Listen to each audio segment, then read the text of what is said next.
Seventh எனக்கு fees கட்டணும் உடல் ஈரோடு போய் ஐஸ் வந்து அந்த பெண் தான் முதல்ல ஒரு சிறுகதை எழுதணும்னு நினைச்சேன்.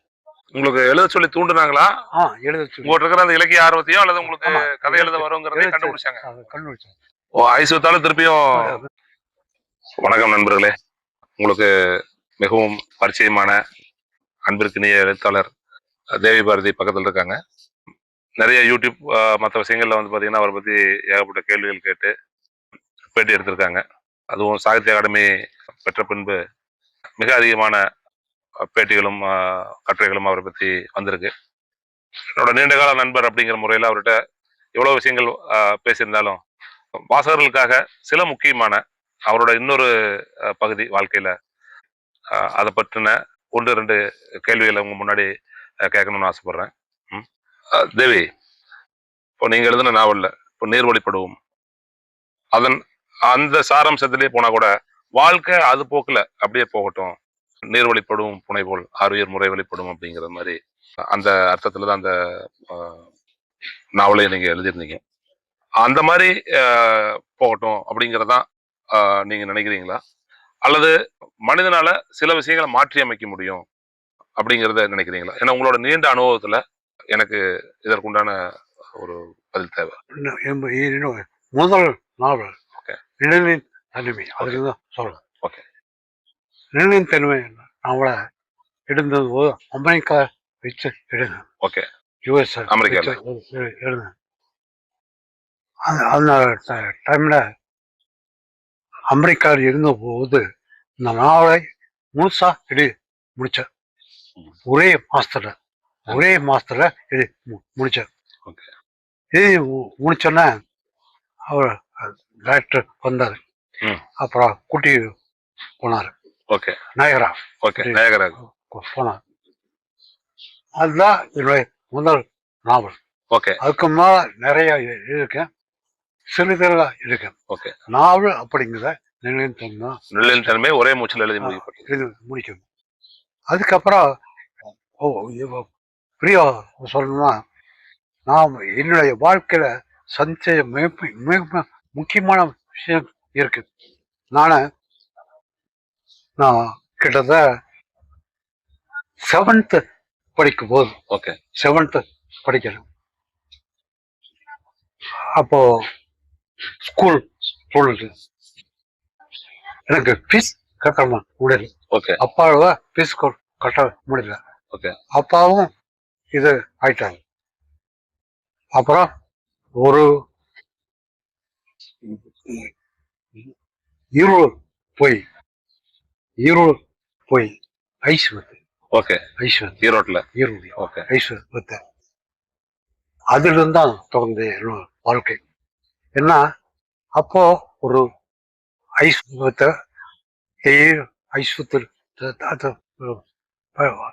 கிடையாது, தள்ளிட்டு போனோம். அப்புறம் அப்படியே நடந்தது. அப்பதான் உனக்கு ஒரு பெண் அறிமுகம் ஆனாங்க. அந்த பெண்ணா அவங்க தற்செயலா அவங்க பேசினாங்க. என்ன தம்பி எழுதுற, என்ன பண்ணிட்டு இருக்க, கதைய இது ஐஸ் வைக்கிறேன் ஏதோ படிச்ச மாதிரி இருக்கே அப்படின்னு. நான் எத்தனை படிச்சிருக்கேன், 7th படித்தேன். அதுக்கப்புறம் சொல்லிட்டேன். அதுக்கப்புறம் எங்க அப்பா கூட நல்லா போச்சு, எனக்கு அக்கா ஏற்ற மாதிரி அப்படின்னு சொன்னாங்க. அவங்க எல்லாத்தையும் கேட்டாங்க. அவங்க ரயில்வே காலனி ஸ்கூல்ல இருந்தாங்க. சரி, டெய்லியும் படிச்சு ஆச்சு. அப்புறம் தான் நான் வந்து ஒரு முதல்ல ஒரு சிறுகதை எழுதணும்னு நினைச்சேன். சிறுகதை அவங்க உங்களுக்கு எழுத சொல்லி தூண்டுனாங்களா? எழுத சொல்லி. உங்கள்ட்ட இருக்கிற அந்த இலக்கிய ஆர்வத்தையோ அல்லது உங்களுக்கு கதை எழுத வருங்கிறதை கண்டுபிடிச்சாங்க. எழுதப்பா அப்படின்னு எழுதங்கா அப்படின்னு சொல்லிட்டு. சரி, அப்புறம் ஆரம்பிச்சேன். முதல்ல ஒரு சிறுகதை எழுதி கொடுத்தேன். நல்லா இருக்கே அப்படின்னா. அப்போ எனக்கு 12 இல்ல 12 Okay. 12 வயசு 12 வயசு 12 வயசுல எழுத ஆரம்பிச்சு. நல்லா இருக்கே அப்படின்னு சொன்னேன். ஓகே. அப்புறம் தான் அதுக்கு பிறகு பார்த்தீங்கன்னா என்னுடைய அப்பா அப்பா உடம்பு நாள் போச்சு. அம்மா 2 பேரும் உடம்பு நாள் போச்சு. நான்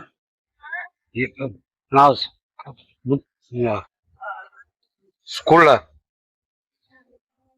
ஸ்டூடெண்ட் செவன்த் பண்ணிட்டேன். ஐஸ் வித்தாலும் திருப்பியும் பள்ளிக்கூடத்துல ஜாயின் 2 வருஷம் கேப்பு 7th பாஸ் பண்ணிட்டேன். ஆனா அது இப்ப சினிமா கொட்டார முறுக்கு வித்தேன். ஓகே. 5 வருஷம் முதல்ல அரைச்சலும் அப்புறம் சென்னிமை தேவைகள். ஓகே. 5 வருஷம் அந்த டைம்ல எனக்கு எல்லாமே தெரியுமாது. அப்பதான் என்னுடைய முதல் சிறுகதை பத்தி யோசிச்சேன். ஓகே. ஆக்சுவலா ஸ்கூல் பையனா இருக்கும்போது சிறுகதை எழுதுனேன். உங்களோட கதை ஆர்வத்துக்கு அல்லது கதை நாலேஜுக்கு வந்து பாத்தீங்கன்னா நீங்க படிச்ச இலக்கியங்கள் அல்லது அந்த டயத்துல பெரிய இலக்கியங்கள் படிச்சிருக்க முடியாது. நீங்க பார்த்த சினிமாக்கள் துணை புரிஞ்சிருக்கு. இல்ல ஆக்சுவலா வந்து இலக்கியம் தான்.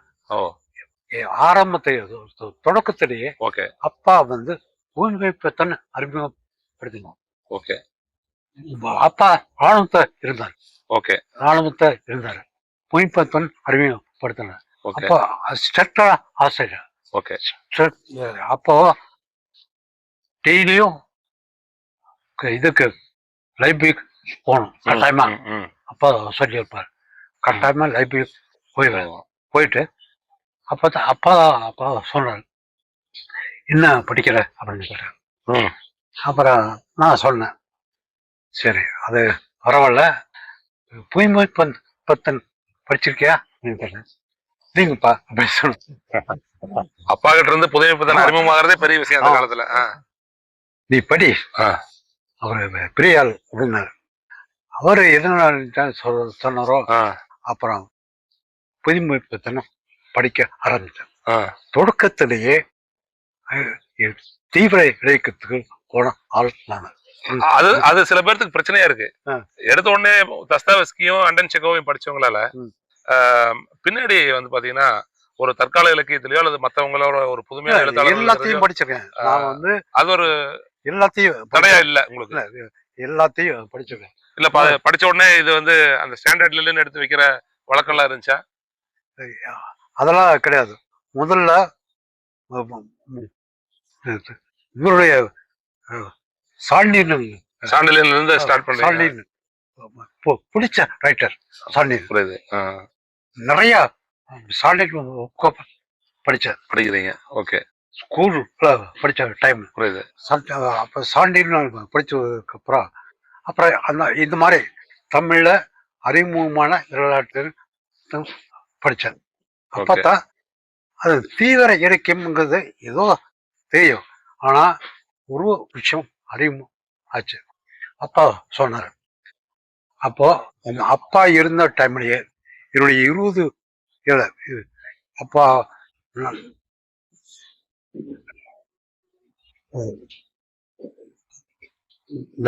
7th 10th முடிக்கக்குள்ளேயே என்னுடைய ஒரு நாவல் 10th முடிக்கிறது ஒரு நாவல் 20 சிறுகதை. ஒரு நாவல் 20 சிறுகதைகள் வந்து 10th முடிக்கிறதுக்குள்ளே வருது. கிட்டத்தட்ட 16 வயசுக்குள்ள வருது. முடிச்சேன்.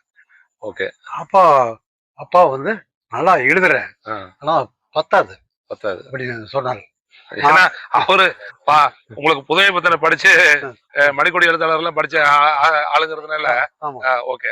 அப்புறம் அதுக்கப்புறம் என்ன அப்போ சினிமா கொட்டை படைச்சது.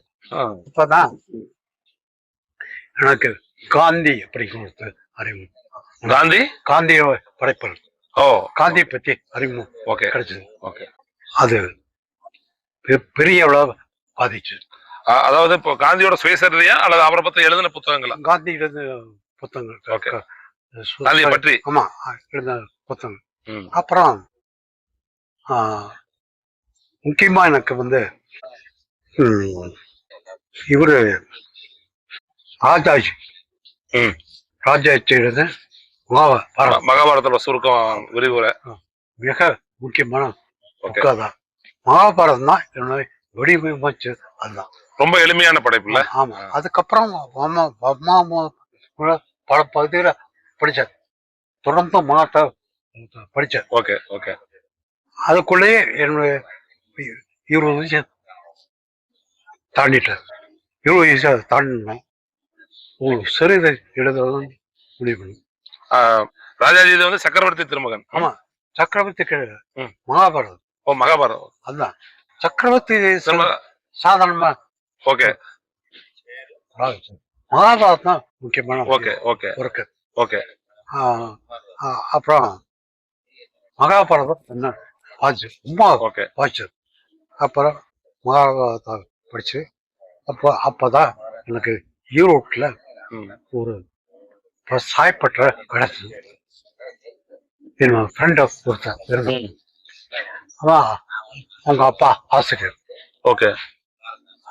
2 பேரும் சேர்ந்து கொஞ்சம் தூய தமிழ்ல பேசுவோம்.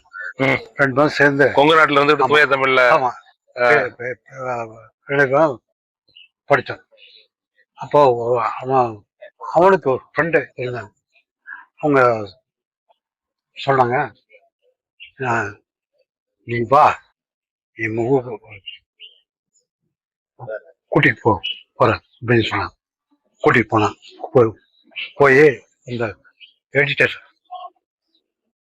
அவங்க பேரு ஆயிஷா அனுப்பி. ஓகே. அவங்களுக்கு பழமெல்லாம் வாங்கி கொடுத்தேன். தம்பி என்ன இப்ப சும்மா அவரை கொடுங்க சொல்லி. சரி சரி வச்சிரு, ஒரு 4 நாள் கழிச்சு வா அப்படின்னு. 4 நாள் கழிச்சு. நீங்க எழுதின அந்த நாவல் அந்த ஒரு 20 சிறுகதைகளையும் மொத்தமா கொடுத்துட்டீங்களா? இல்ல, அது பத்தி எதுவும் கொடுக்கல. நான் ஏற்கனவே ஒரு சிறுகதை எழுதுறேன் இல்லையா, அதான். Okay okay. அது கொடுத்தோன்னே சரி மறுபடியும் பேசணும். சரி மறுபடியும் போனேன். அப்போ இதெல்லாம் கிடையாது. மறுபடியும் போனோம். மறுபடியும் இல்ல முடியலப்பா, 4 நாள் கழிச்சு வா. அப்படி தொடர்ந்து 4 முறை அழைக்கப்பட்டேன். 4 முறை போனபோது உங்களுடைய வரவேற்ற என்னமா நினைச்சேன், இப்படியே இருக்கு அப்படின்னு சொன்னாங்க. உடனே ஆபீஸ் பண்ணாங்க. பூங்கதிர் வச்சிருக்கேன். பூங்கதிர் அதுதான் என்னுடைய ஃபர்ஸ்ட் சிறுகதை. பூங்கோதை. அது தலைப்பு ஞாபகம் இருக்கா? அந்த கதையோட தலைப்பு ஞாபகம் இருக்கா? அந்த ஃபர்ஸ்ட் வந்த சிறுகதையோட தலைப்பு ஞாபகம் இருக்கா? பரவாயில்ல, அது ஒண்ணு. அப்படி முதல்ல தொடங்கின அந்த விஷயம். அதுக்கு பிறகு தொடர்ச்சியா ஏன்னா இன்னொருத்தர் அடையும் ஆனது அவர் என்ன கூட்டிட்டு. அப்போ இதுல பெயிண்ட்ல ஒர்க் பண்ண ஆட்கள் இருந்தாங்க. அவங்க என்ன கூட்டிட்டு போனாங்க. போய் அவங்க பயம், அவங்க பெரிய ஆளுங்க, உங்களோ போய் இதான்னு சொல்லி. அப்ப அவங்களே சரியா சொன்னாங்க. அப்போ ஒரு சிறுகதை எழுதணும். அப்ப சிறுகதை எழுதணும். இந்த சிறுகதை போர்ட் பைஸ் 6க்கு முன்னாலே இன்னொரு பத்திரிக்கை வந்துச்சு. ஓகே. 2 பத்திரிக்கை வந்துச்சு. முதல்ல என்னுடைய கதை 2 பத்திரிக்கை வந்தது. ஓகே. அப்படி அப்போ 21 வயசு உங்களுக்கு? ஆமா, 21க்கு கீழே 20 வயசு. அப்புறம் தொடர்ந்து எழுத ஆரம்பிச்சேன். அது இந்த மாதிரி இடத்துக்கு போய் சேர்வேன்னு நினைக்கவே இல்லை. எந்த எதிர்பார்ப்பு இல்லை. எதிர்பார்ப்பு இல்லாம தான் எழுதணும். அதை தாண்டி அது வாழ்க்கையில பட்ட துன்பங்கள் இருக்குதுயா. எனக்கு அக்கா தங்கச்சி 5 பேர். அவங்களோட போராடுறது பெரிய கஷ்டமா இருக்கு. நாம் அவங்களோட சேர்ந்து இந்த வாழ்க்கையை எதிர்நோக்கி போராடுறது. நான் எல்லாத்தையும் பார்த்துருவேன். அக்கா தங்கச்சி எல்லாத்தையும் பாட்டு. ஏன்னா அப்பா இறந்துரு. அப்பா இல்லாத சேர்ந்து நான் தான் பார்த்துக்கிறது இருந்தேன். அப்புறம் அதுதான் என்னுடைய பிரச்சனையாம். என்னுடைய வாழ்க்கையினுடைய நல்ல விஷயங்களும் இருந்தது. இப்படி வச்சுக்கலாமா? நீங்க சொன்னதுல இருந்தே பார்க்க போனா வாழ்க்கை அது பாட்டுக்கு தான் இது வரைக்கும் வந்திருக்கு. பிளான் எந்த விதத்திலயும் பிளான் பண்ணாம எத்தேச்சியா அது போக்குல எல்லாத்துக்கும் உண்டான அந்த கஷ்ட நஷ்டத்தோட எடுத்துட்டு வந்திருக்கு. அதை கொஞ்சம் உற்று நோக்குதன் மூலமா நீங்க பாத்தீங்கன்னா அடுத்த லெவலுக்கு எழுத்துங்கிற ஒரு விஷயத்த வச்சுக்கிட்டு எழுதிட்டு இருக்கீங்க. இந்த கஷ்ட காலங்கள், இந்த வாழ்க்கை அனுபவம் தான் உங்களை ஒரு மேம்பட்ட இலக்கியவாதியாக மாத்துச்சா? அப்படி சொல்ல முடியாது. மேம்பட்ட இலக்கியம் ஒன்றும் கிடையாது. ஓகே. ஏன்னா நான் எழுதுறேன். மேம்படுத்தா இல்லையான்னு ஓகே ஓகே தெரியாது. நான் எழுதுறது நம்ம வேலை. ஆமா, எழுதுறேன். நண்பர்கள் பாக்குறேன். ஓகே. நண்பர்கள் சொல்றாங்க இந்த மாதிரி எழுதணும். அப்போ அந்த டைம்ல நான் வீரியமான இருந்தேன். ஈரோட்டில் இருந்த எழுத்தாளர்களை மிக முக்கியமான ஆளா இருந்தேன். புரியுது. ஈரோட்டை இருந்த ஆட்கள்லயே எழுத்தாளர்களே நான் தான் முக்கியமான ஆள். புரியுது. பயங்கரமா டெரரா இருப்பேன். புரியுது. டெரரா இருப்பேன். அதுக்கு நீங்க சார்ந்திருந்த கட்சியோட அந்த டயத்துல ஒரு இயக்கம் காரணமா இருக்கலாம். ஆமா, முதல்ல சிபிஎம்ல இருந்த, அப்புறம் எம்எல் போயிட்டார். அது அது தாண்டி நான் ஒரு இலக்கியவாதியா உருவானதுக்கு பல காரணங்கள் இருக்கு. அசோகமித்திரன், அப்புறம் பூமணி, சேப்பராசன், வண்ணதாசன், அப்படி மிக முக்கியமான ரைட்டர்ஸை சந்திக்க வாய்ப்பு கிடைச்சது. அவங்களோட அனுபவங்கள் சந்திக்க உரையாடுற வாய்ப்பு கிடைச்சதே பெரிய விஷயம் தான். அந்த சந்திக்க வாய்ப்பு கிடைச்சது. அப்போ சென்னை இருந்தது. அது பெரிய என்னுடைய வளர்ச்சிக்கு துணை நடந்து சென்னை வாழ்க்கை. ஏன்னா அங்க உங்களுக்கு வாய்ப்புகள் கிடைக்குது. அவங்கள சந்திக்கிறதுக்கு உண்டான வாய்ப்புகளும் கிடைக்குது, உரையாடுறதுக்கு உண்டான வாய்ப்புகள் கிடைக்குது. அது அந்த முக்கியமான விஷயங்கள்லாம் கிடைக்காம இருந்தா, ஏன்னா சென்னை அப்படிங்கிறது ஏதோ ஒரு வேலை நம்மை பல இடங்களுக்கு கூட்டிட்டு போறது. அதுதான் முக்கியமான. மொத்தமா ஒரே இடத்துல குமிஞ்சிருக்கு நிறைய விஷயங்கள். சிதறி கிடந்த எழுத்தாளர்கள் இருந்தாலும் வெளியில 1-2 அங்கங்க வெளியில இருந்தா கூட எல்லாருமே வெளியில இருந்தாலும் பிரபஞ்சனே இருந்தாலும் அவரு சென்னையில இருந்தார். இப்ப ஒவ்வொருத்தரும் உங்களுக்கு பாத்தீங்கன்னா அசோகமித்திரன் இருந்தாங்க. இந்த மாதிரி ஒவ்வொருத்தரையும் பாத்தீங்கன்னா உங்களுக்கு வெளியில இருக்கிற எழுத்தாளர்களோட அங்க செட்டில் ஆயிட்டாங்க. ஒரு ஸ்டேஜுக்கு மேல அவங்கள பாக்குறதுக்கு உண்டான வாய்ப்பு அதிகம். சேப்பராசுக்கும் பூமணிக்கும் 3 பேருக்கு வண்ணன், சேப்பராஸ், பூமணி 2 பேர் 3 பேருக்கு தொடர்ந்து பார்ப்பேன். ஒரு நாள் பூமி பார்ப்பேன், அடுத்த நாள் சேப்பாச பார்ப்பேன், அடுத்த நாள் இவர. அவங்களோட பார்த்துட்டு ஒரு நலம் விசாரிக்கிறது நிலைமையில இருந்தீங்களா, அல்லது விசாரணைகள் நடத்துற அளவுக்கு இலக்கியம் தான் பேசுறது? அப்போ அவங்களும் பேசுவாங்க. அந்த மாதிரி வளர்ச்சி அதுதான் படி போயிடுச்சு. அதுதான் புரியுது. ஏன்னா உங்களுக்கு அசோகமித்திரன் எல்லாத்துக்கும் பிடித்த ஒரு அற்புதமான ஒரு எழுத்தாளர். அண்ட் அவரோட அந்த எழுத்தோட இருக்கிற எளிமை ரொம்ப வலிமை வாய்ந்ததா இருக்குது. உங்களோடதுல எனக்கு ஒரு முறை கொங்கு மண்டலத்துல பெரிய இலக்கியவாதிகள் அமையவே இல்லையேன்னு சொல்லி எனக்கு ஒரு வருத்தம் இருந்து நான் கி ராஜநாராயண் சார்கிட்ட நான் பேசிட்டு இருக்கிறப்ப, ஐயா கிட்ட பேசிட்டு இருக்கிறப்ப ஒரு முறை என்ன சொன்னாருன்னா, புத்தக கண்காட்சியில தான் பார்த்தேன் அவரை. 2007 அல்லது 2008 இருக்கலாம். அப்ப சொன்னாரு, நம்ம உங்க கீரனூர் சேர்ந்த சண்முக சுந்தரம், சண்முக சுந்தரம் தான் எனக்கெல்லாம் தாத்தாயான்னு ஒரு வார்த்தை சொன்னேன். நான் என்ன சொன்னேன், எங்க மண்டலத்துல வந்து பாத்தீங்கன்னா கரிசல் காட்டுல மாதிரியோ அல்லது வந்து ஜானகிராமன் மாதிரி ஒரு காவிரி கரையோரமோ இருக்கிற எழுத்தாளர்கள் வந்து கம்மியா இருக்காங்களே அப்படின்னு நான் கேட்டேன். அதுக்கு வந்து சண்முக சுந்தரம் எனக்கெல்லாம் தாத்தாயா, நீங்க அவரை படிங்க அப்படின்னாரு. அதுக்கப்புறம் நம்ம நாகமல்லாரோடையில இருந்து ஆரம்பிச்சு படிக்க ஆரம்பிச்சோம். ஒரு பெரிய அற்புதமான ஒரு மனநிறைவு தர எழுத்து.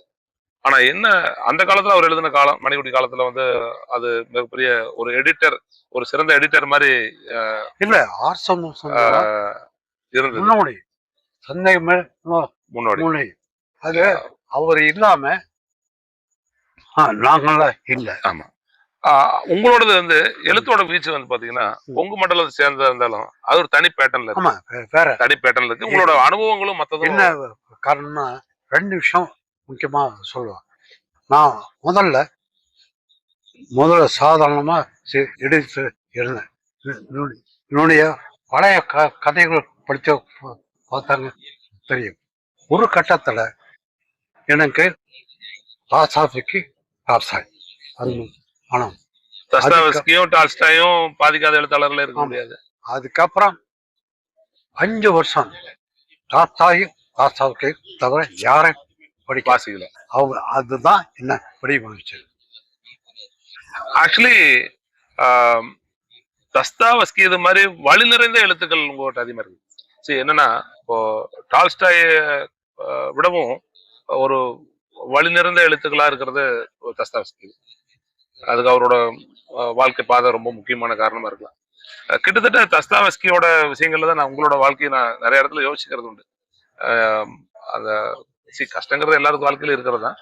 அந்த எழுத்தோட வீச்சு புரியுது எனக்கு. அந்த டயத்துல வந்து பாத்தீங்கன்னா உங்களுக்கு எவ்வளவு துணை நின்று இருக்கும் அப்படிங்கறது புரியுது.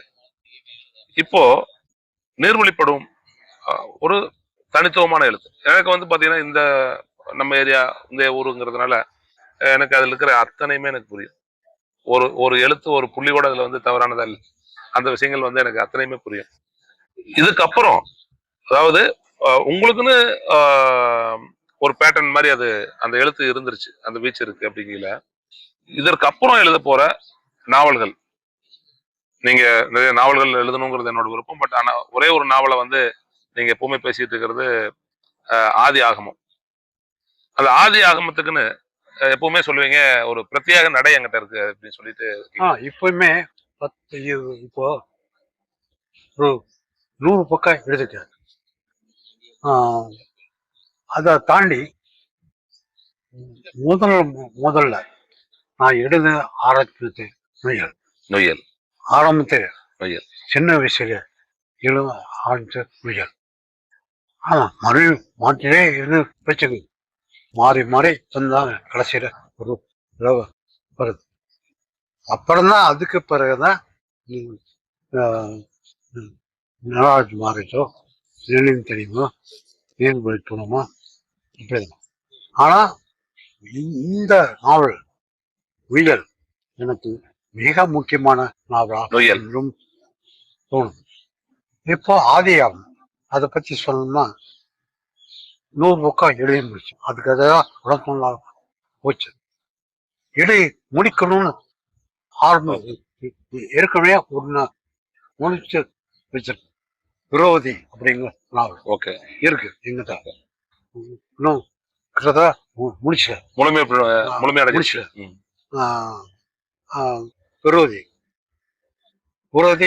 விரோதி முடிச்சல. அப்போ ஆதியாகமம் அப்படிங்கிறது எனக்கு கனவு. ஒரு என்னோட மதிப்பீடுல 800 பக்கம் வரக்கூடிய நாவல். 800 பக்கம். ஆனா இந்த உடம்பு சொல்லாம போனதுல அப்படியே இருக்கு. இன்னும் அதனுடைய பகுதிகளை யாரோ படிச்சாங்க கூட நீங்க அதை பார்க்க முடியும். அந்த பக்கம் முக்கியமான நாவல். அந்த நாவல் இருக்கக்கூடிய வாழ்க்கை அது கிட்டத்தட்ட கொங்கு மண்டலத்துல வாழ்க்கை. கொங்கு மண்டலத்துல இருக்கிற எல்லா மனிதர்களை பத்தியும் வாழ்க்கை. ஓகே. எல்லா மனிதர்களும் ஆதி அந்த அந்த ஆதி ஆகமத்துல இடம்பெற்ற வாழ்க்கை வந்து ஓகே. ஒண்ணு இதுல இருந்து தொடங்குது.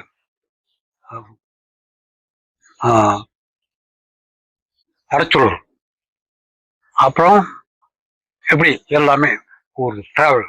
இந்த டிராவல்ல அந்த கிட்டத்தட்ட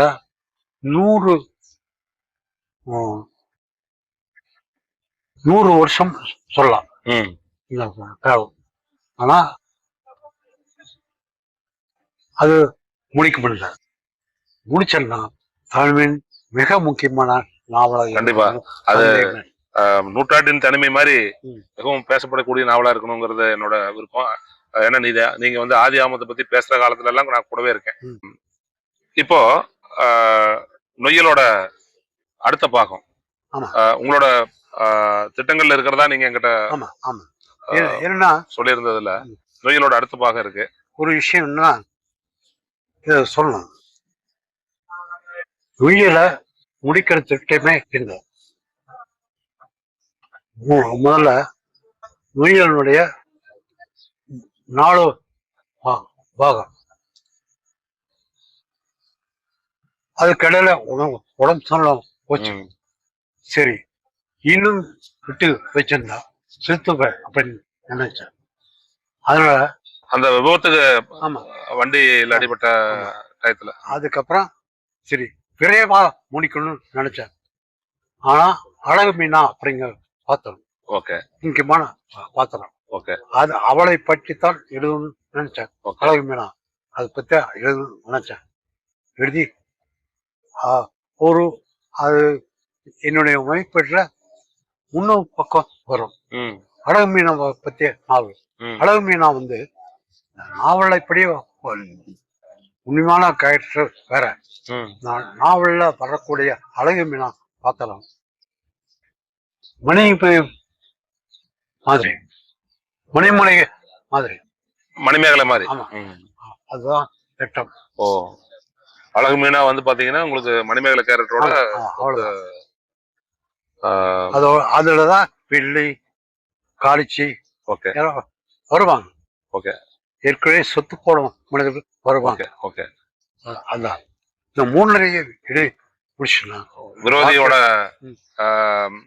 இறுதி வடிவம் ஆதி ஆகமத்தோட இன்னும் மீதம் இருக்கிற ஒரு 700 பக்கம் அளவு. நொய்யலோட 2ஆம் பாகத்துல அழகு மீனாவோட சம்பந்தப்பட்ட 2வது வந்து மணிமேடை பார்த்திருந்தான். அது சரி, அது காலம் அனுபவிச்சா வெங்கரையாம்பாளையம் தான் மணிபல்லவம். வெங்கரையாம்பாளையம் தான் மணிபல்லவம். எனக்கு காலம் அனுமதிக்கும். நீங்க எனக்கு வந்து இது வந்து நாடாளுமன்ற முக்கியமான நாவல், பேசப்பட்ட நாவல். இன்னுமே நடராஜ் மகராஜ் இன்னும் பேசப்பட்டு நாவல். அது மிகவும் பிடிச்ச நாவல்.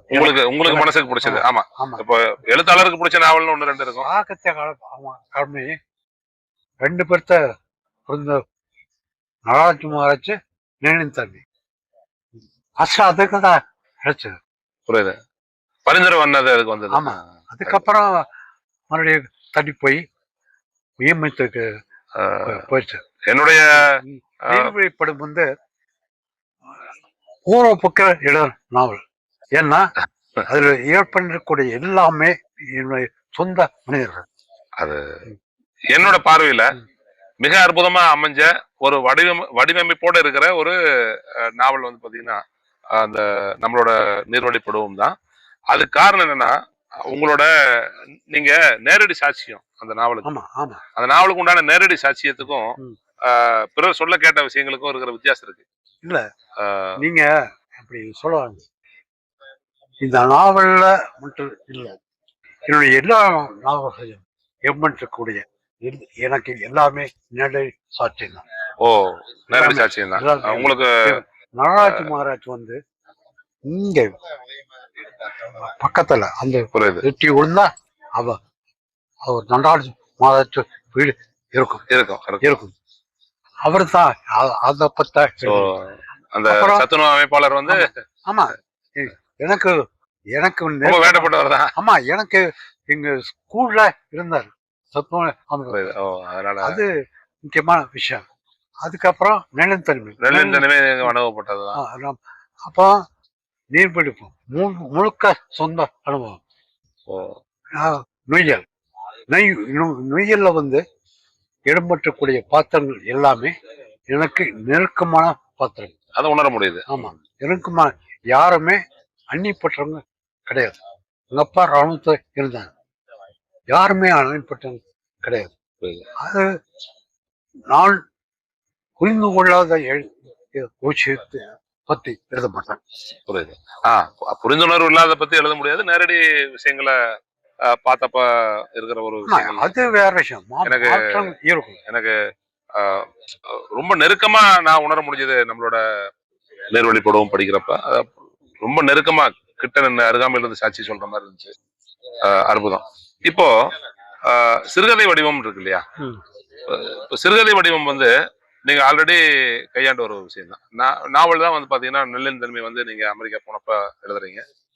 பிற்காலத்துல அந்த விபத்துக்கு அப்புறம் நம்ம எழுதி தீர்க்க வேண்டிய கட்டாயம் இருக்கு அப்படிங்கிற ஒரு உந்துதல்ல பண்ணிட்டு இருக்கீங்க. இப்ப இருக்கிற அந்த ஏற்பட்ட உடல்நல குறைவுக்கு அப்புறம் உங்களுக்கு மீண்டும் வந்து பாத்தீங்கன்னா அந்த உத்வேகம் வந்திருக்கு. இப்ப இதுல வந்து நீங்க விபத்துல விழுந்த பின்னாடி நான் வந்து பார்த்தப்போ முதல் வார்த்தையா நீங்க சொன்னது எனக்கு நல்ல ஞாபகம் இருக்கு. வெள்ளக்கோயில் ஆஸ்பத்திரியில ஆதி ஆகமம் முடிக்காம போயிடணுங்கிற கவலை எனக்கு இருக்கு அப்படின்னு சொன்னீங்க. அந்த ஆதி ஆகமம் தான் பேசுனீங்க, உடம்ப பத்தி பேசவே இல்லை.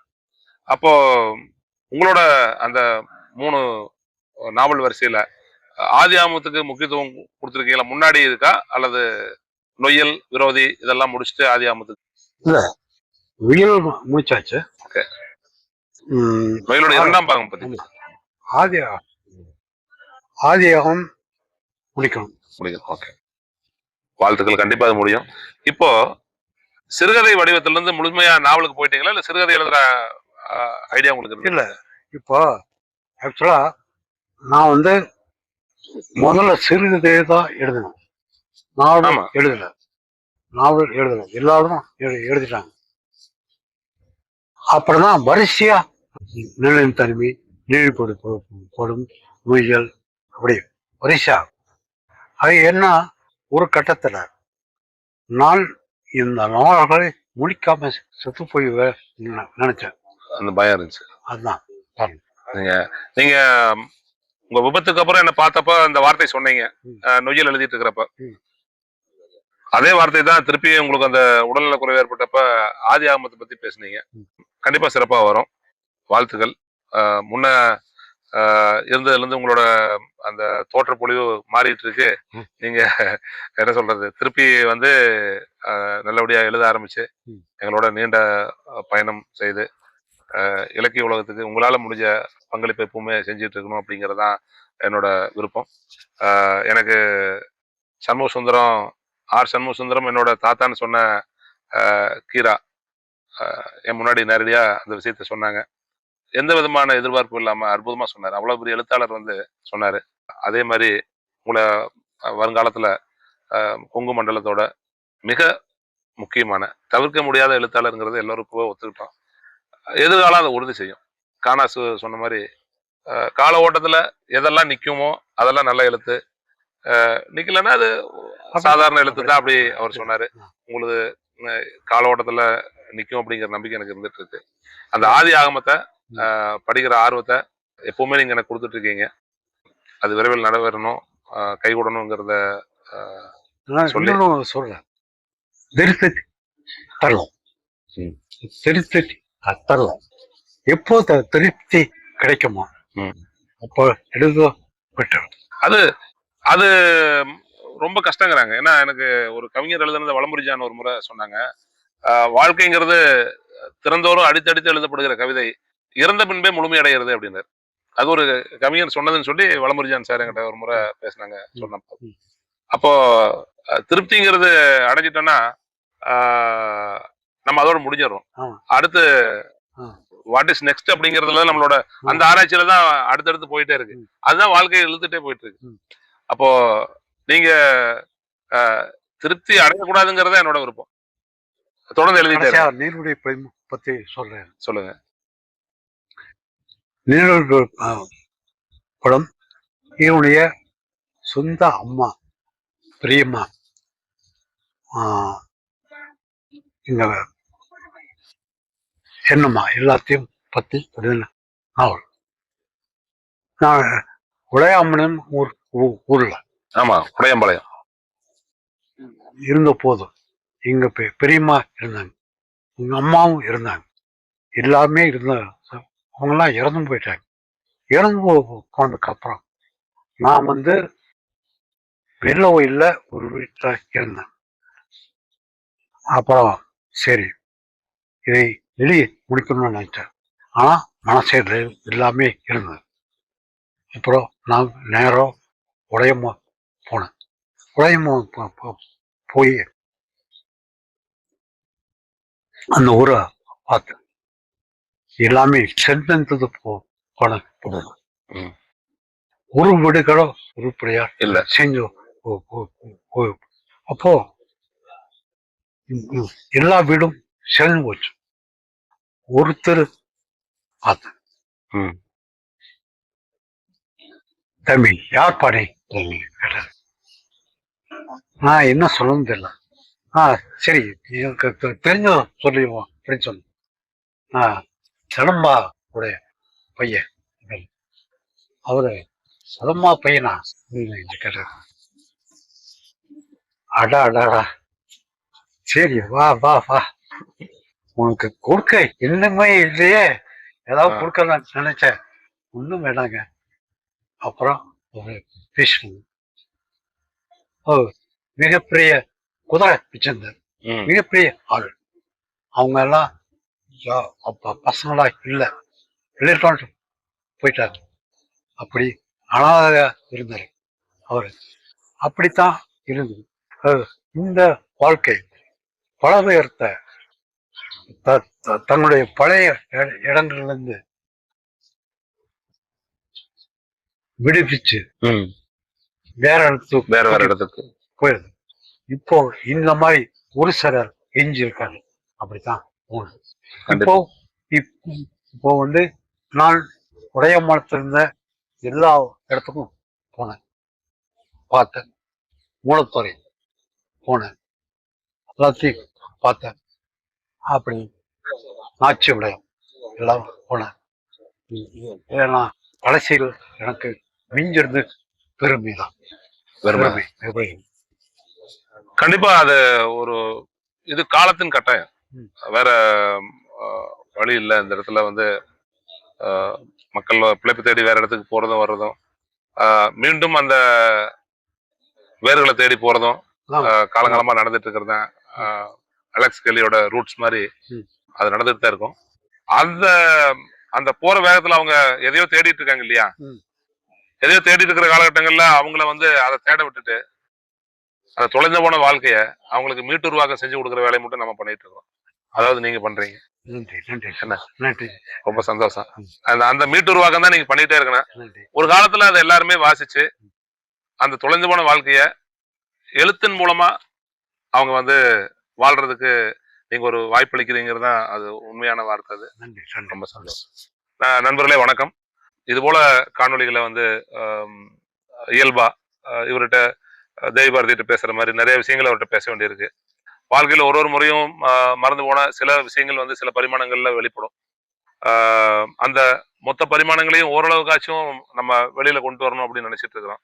இதுல இருந்து அடுத்தடுத்த காணொலிகள்ல முடிஞ்ச அளவு மீட்டுருவாக்கம் செய்து அந்த நினைவுகளை வெளியில கொண்டு உங்களோட நான் பகிர்ந்துக்கணும்னு விரும்புறேன். நன்றி, வணக்கம்.